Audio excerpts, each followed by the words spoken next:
Pesan pastoral hari ini, saya akan berbicara mengenai bahagianya orang yang bersandar dan berharap kepada Tuhan. Bahagianya orang yang bersandar dan berharap kepada Tuhan. Biasanya dalam masa-masa yang sulit, dalam masa-masa yang penuh dengan tekanan, manusia itu begitu sulitnya untuk menggantungkan harapannya, menyandarkan hidupnya kepada Tuhan, karena memang Allah itu adalah Tuhan yang tidak kelihatan. Biasanya adalah ketika seseorang mengalami kesulitan, dan saya kira bukan sekedar kesulitan, tapi tekanan dalam kehidupan ini, orang cenderung untuk mencari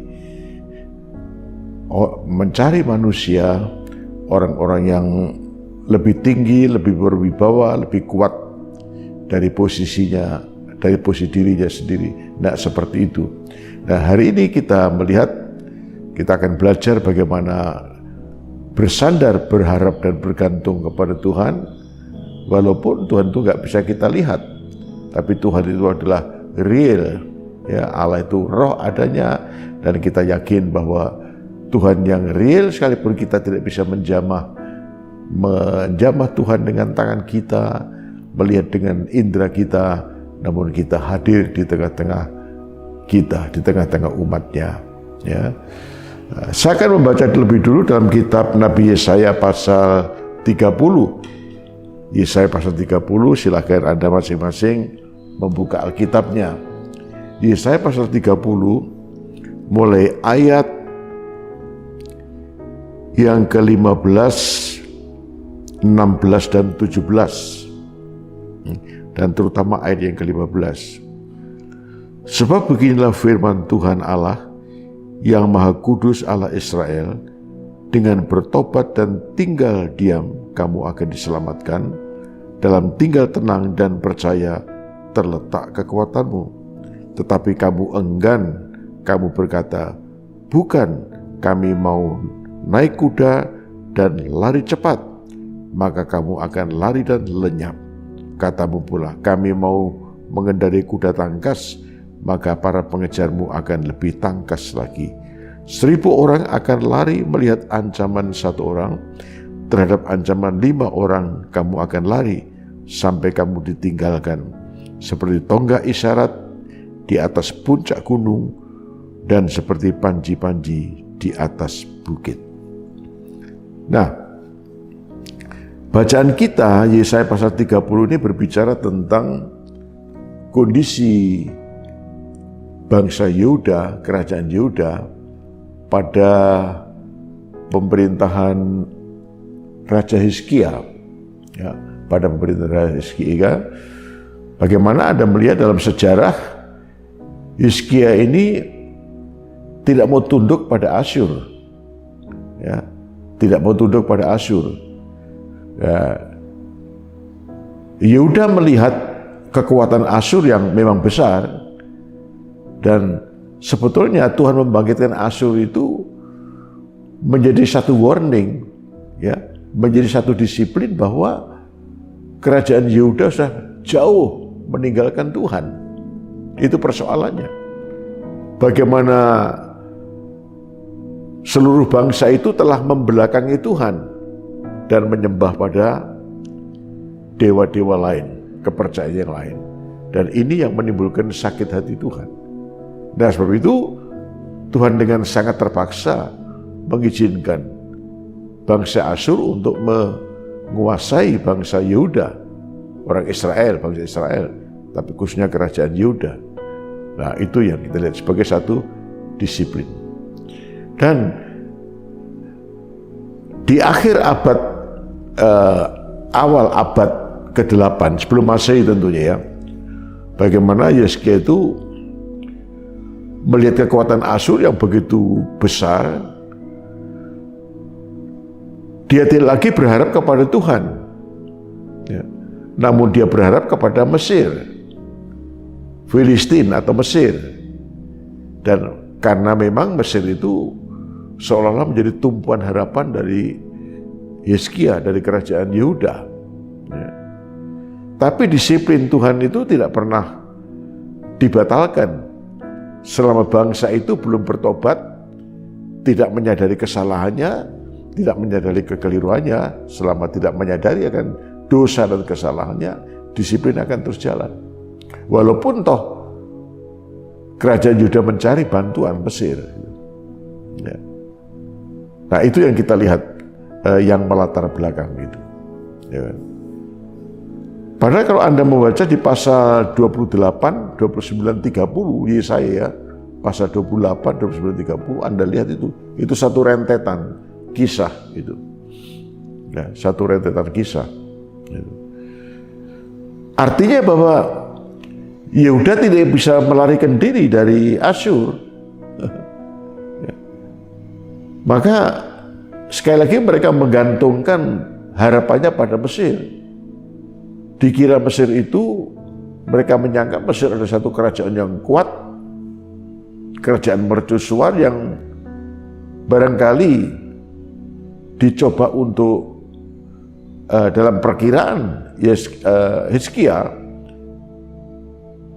mereka berpikir bahwa Mesir bisa menolong, memberikan satu proteksi, memberikan perlindungan kepada Yehuda.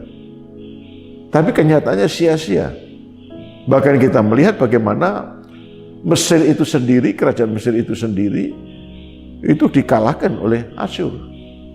Ya, seperti itu. Maka Tuhan mengatakan bahwa berharap kepada Mesir atau berharap kepada siapapun itu akan menjadi sia-sia. Nah, rupa-rupanya Hizkia mengingat akan kebesaran dari Mesir itu dengan kereta berkuda, ya, pasukan berkudanya yang terkenal pada zaman itu. Ya, maka Tuhan mengatakan, ya Mesir adalah merupakan harapan yang sia-sia. Ya. Kamu lari dengan kekuatan bagaikan kekuatan kuda Mesir, maka musuhmu Asyur akan lebih cepat juga larinya.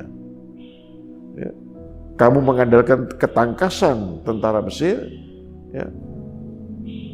Tentara Asyur, tentara Mesir, maka tentara Asyur jauh lebih tangkas daripada tentara Mesir. Itu yang terjadi pada kitab Nabi Yesaya pasal 28, 29 dan 30. Tuhan adalah merupakan harapan yang satu-satunya sebetulnya ya. Nah, sebab itu sebetulnya solusinya bukan mencari pertolongan kepada bangsa lain. Ya, Tuhan memberikan solusi dalam ayat yang kita baca tadi pada ayat yang ke-28. Pada ayat yang ke-14. Ya, saya akan baca ulang untuk kita semua. Itu. Ayat 15, sorry. Ya. Sebab beginilah firman Tuhan Allah yang Maha Kudus Allah Israel, dengan bertobat dan tinggal diam, kamu akan diselamatkan. Nah, karena masalahnya adalah masalah mereka sudah membelakangi Tuhan, meninggalkan Tuhan dengan menyakiti hati Tuhan, mengadakan penyembahan kepada dewa-dewa lain, pada ilah-ilah lain, ya kan? Nah, ini kan melukai, menyakiti hati Tuhan, betul. Ya, solusinya sebetulnya bukan lari dari Asyur dan kemudian bergabung atau minta proteksi, perlindungan Mesir atau perlindungan dari kerajaan manapun. Itu akan menjadi sia-sia. Tuhan sudah memberikan satu solusi, adalah pada 15 tadi, ya kan? Dengan bertobat. Nah, itu ya. Dengan bertobat dan tinggal diam. Ya, solusinya bertobat, mohon pengampunan, mohon anugerah Tuhan, mohon belas kasihan. Nah, itu solusinya. Bukan lari atau melakukan daya upaya sendiri, tidak. Itu tidak akan menyelesaikan masalah.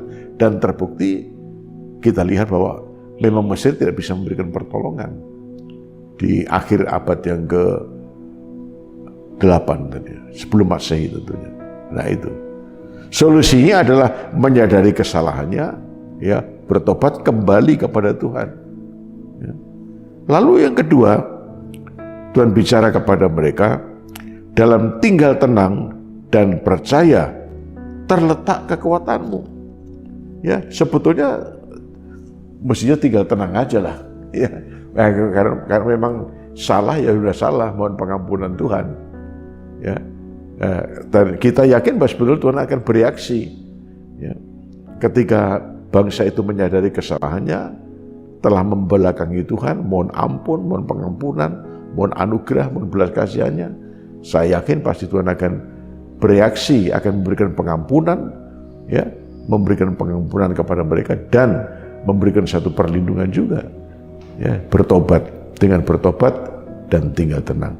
Jadi yang perlu itu adalah bagaimana kita mesti bertobat, ya.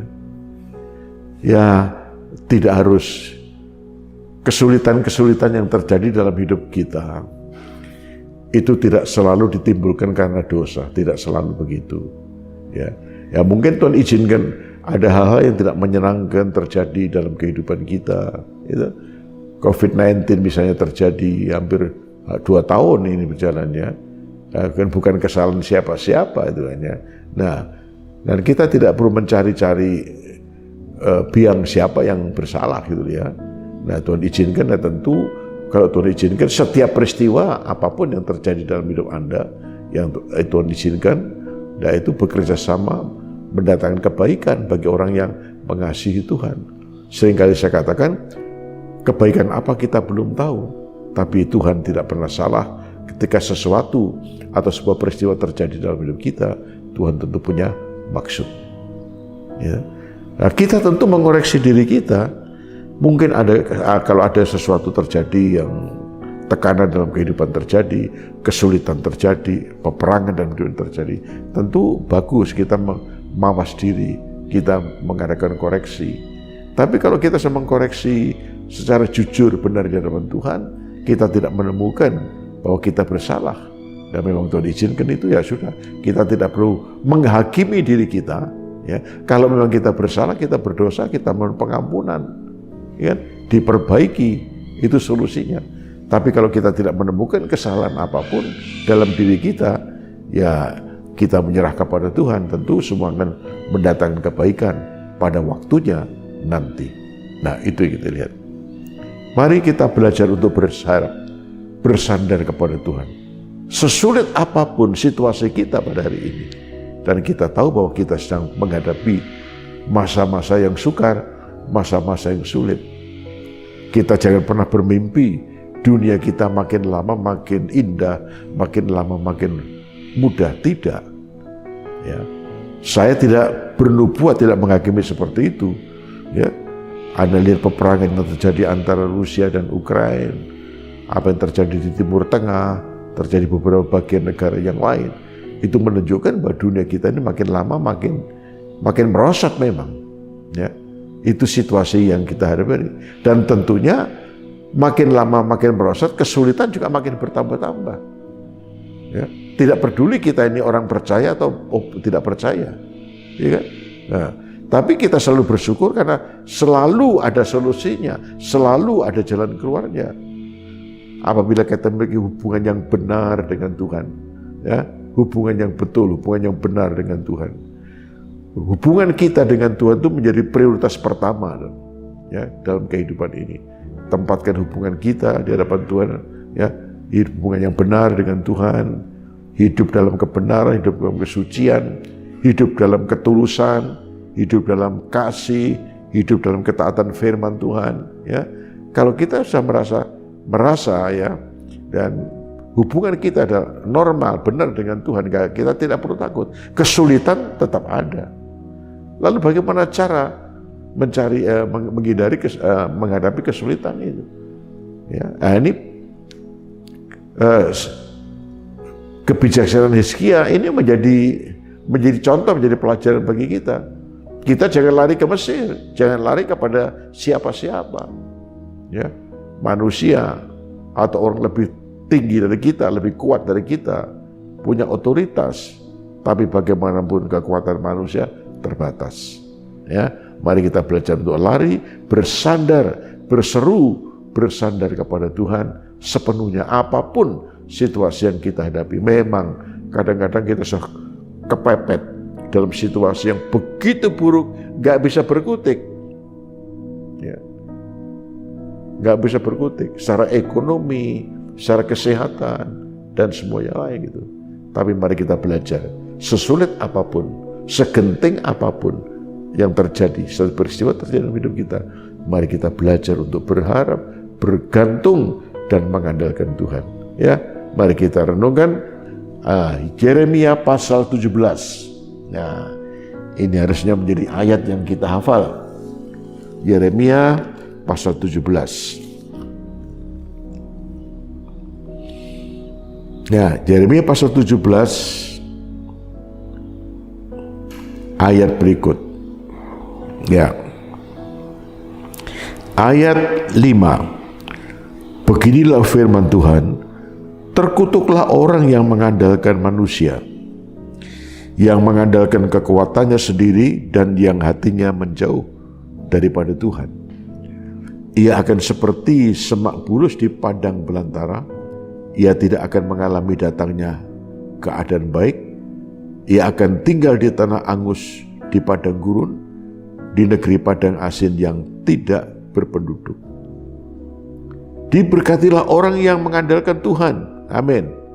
Yang menaruh harapannya pada Tuhan. Ia akan seperti pohon yang ditanam di tepi aliran, di tepi air, yang merambatkan akar-akarnya ke tepi batang air, dan yang tidak mengalami datangnya panas terik, yang daunnya tetap hijau, yang tidak khawatir dalam tahun kering, dan yang tidak berhenti menghasilkan buah. Nah, kita lihat dua hal dikontradiksikan. Yang pertama adalah orang yang berharap kepada manusia, pada kekuatannya sendiri, ya, terkutuklah, ya, orang yang berharap kepada manusia dan mengandalkan kekuatannya sendiri. Lalu dianalogikan orang yang bergantung kepada manusia, berharap, bersandar kepada manusia dan pada kekuatannya sendiri, digambarkan seperti semak bulus di padang belantara. Artinya tempatnya nggak ada kehidupan, yang kering kerontang. Ya. Ia tidak akan mengalami datangnya keadaan yang baik. Ya. Ia tinggal di tanah angus, di padang gurun, di negeri padang asin yang tidak berpenduduk. Wah, ini luar biasa mengerikan. Orang yang bergantung pada dirinya sendiri, mengandalkan manusia, siapapun dia, digambarkan seperti tempat itu tidak berpenduduk, kering, kerontang, sepi, dan tidak ada kehidupan. Tapi sebaliknya orang yang bergantung kepada Tuhan, orang yang mengandalkan Tuhan, Tuhan berjanji, diberkatilah orang yang mengandalkan Tuhan. Betapa beratnya tekanan yang menekan hidup Anda, mari kita belajar itu. Diberkatilah orang yang mengandalkan Tuhan, yang menaruh harapannya pada Tuhan. Apapun situasi, seberat apapun situasi, segawat apapun keadaannya. Ya, diberkatilah orang yang mengandalkan Tuhan, yang menaruh harapannya pada Tuhan. Dianalogikan, orang yang demikian akan menjadi seperti pohon yang ditanam di tepi aliran air, air yang mengalir. Wah, luar biasa. Yang merambatkan akar-akarnya ke tepi batang air, dan yang tidak mengalami datangnya panas terik. Luar biasa. Anda bisa bayangkan bagaimana sebuah pohon yang ditanam di tepi aliran air. Ya. Sungai, bukan sungai yang tidak mengalir, bukan sungai yang kering, tapi sungai yang mengalir airnya. Airnya jernih, wah luar biasa. Anda bisa berimajinasi. Lalu pohon itu akan merambatkan akar-akarnya sampai pada sumber air di sungai itu. Ini indah sekali. Ini satu bayangan yang begitu indah.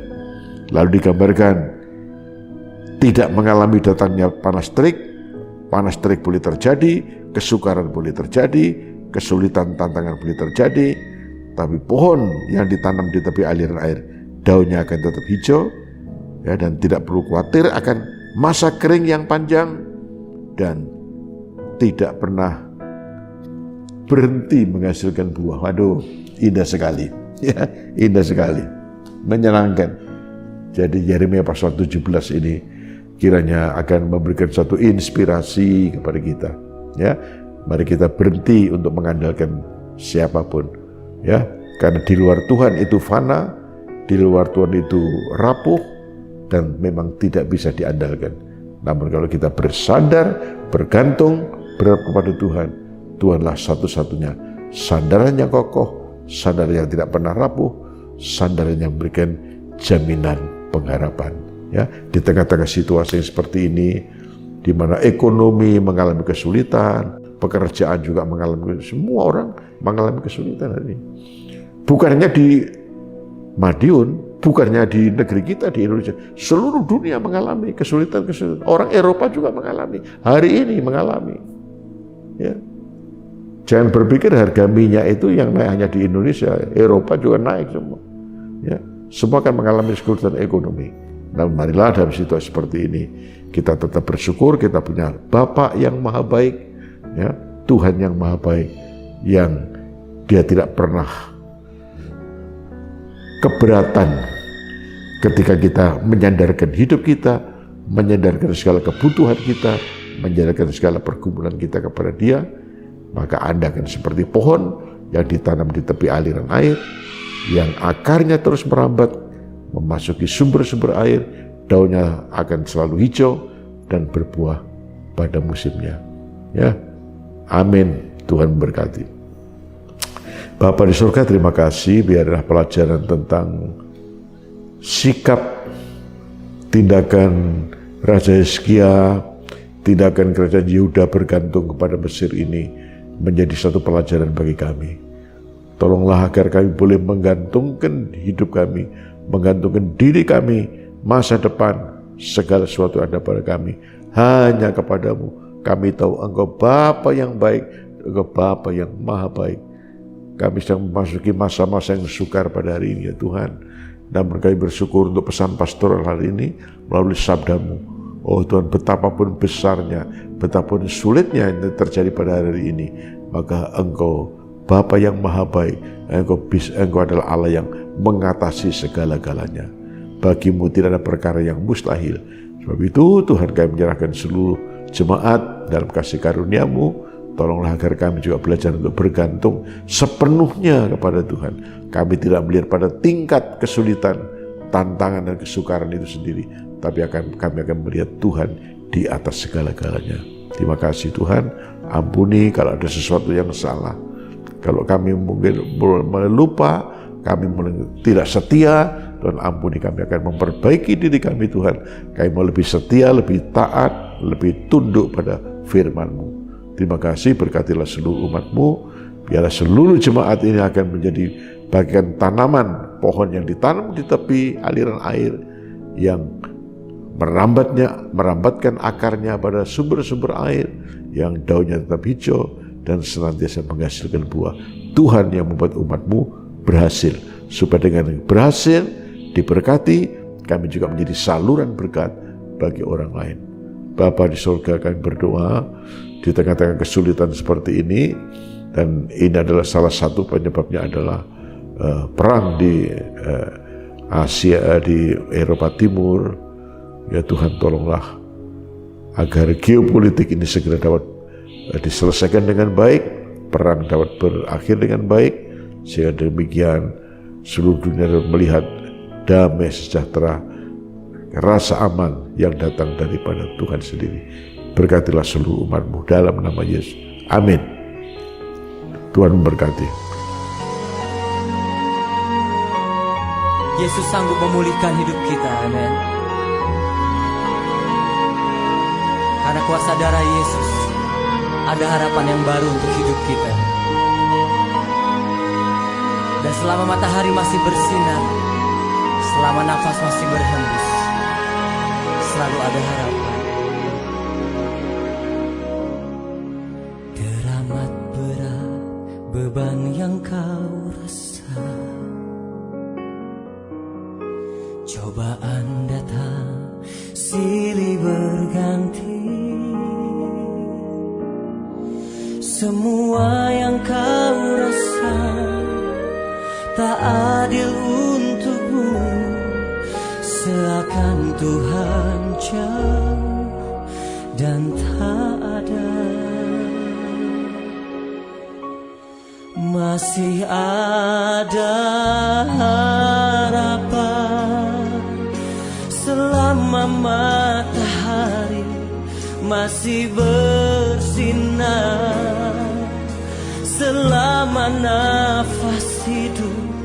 masih berhembus. Tuhan tahu Dia ada di sisimu, selalu ada harapan. Meskipun hatimu tak lagi merasa putus semua asa dan harapanmu, Dia sanggup, Yesus sanggup pulihkan hidupmu.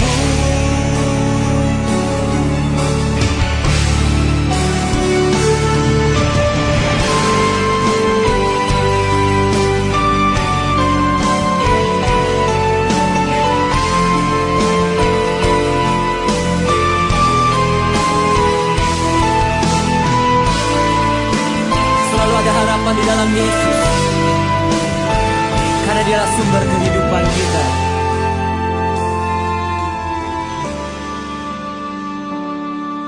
Teramat berat beban yang kau rasa,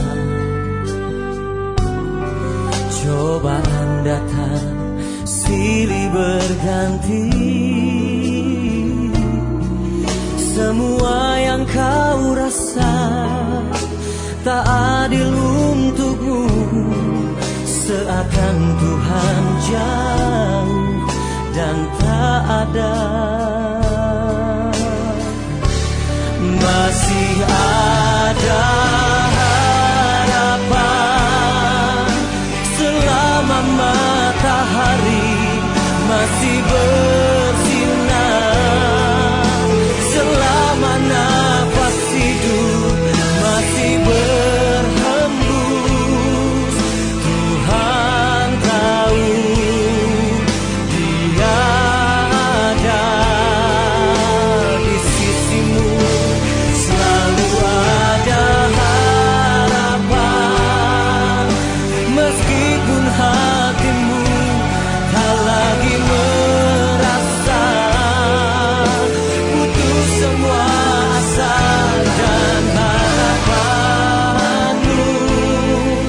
Dia sanggup, Yesus sanggup. Masih ada harapan selama matahari masih bersinar, selama nafas hidup masih berhembus.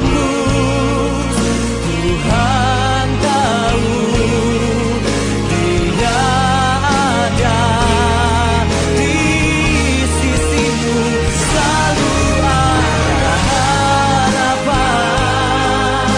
Meskipun hatimu tak lagi merasa putus semua asa dan harapanmu, Dia sanggup, Yesus sanggup pulihkan